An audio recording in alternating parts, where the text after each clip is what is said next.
Les électeurs français auront l'embarras du choix le 26 mai prochain. Pas moins de 33 listes sont candidates aux élections européennes, chacune présentant 79 candidats hommes et femmes, soit au total 2607 noms pour 79 sièges à pourvoir au Parlement européen.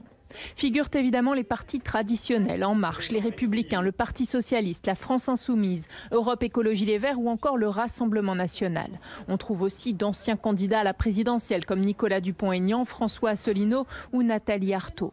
Et nouveauté cette année, 2 listes gilets jaunes font leur apparition. L'une menée par le chanteur Francis Lalanne, à partisane et fruit d'une alliance avec la liste RIC. L'autre par une figure du mouvement, Christophe Chalencon. Ses membres soutiennent une Europe des nations fortes.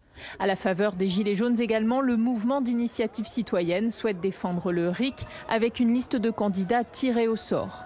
Une dizaine d'autres Gilets jaunes ont choisi de rejoindre les Patriotes de Florian Philippot. 3 figurent, eux, sous la bannière du Parti communiste aux côtés de Yann Brossat. Autre liste qui rassemble cette fois les moins de 30 ans, Allons enfants, menée par une étudiante à Sciences Po.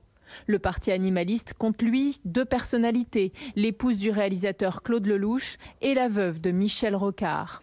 Enfin, parmi les candidates, Nathalie Tomasini. Elle est l'avocate de Jacqueline Sauvage et souhaite défendre au Parlement européen les droits des femmes et l'égalité des sexes.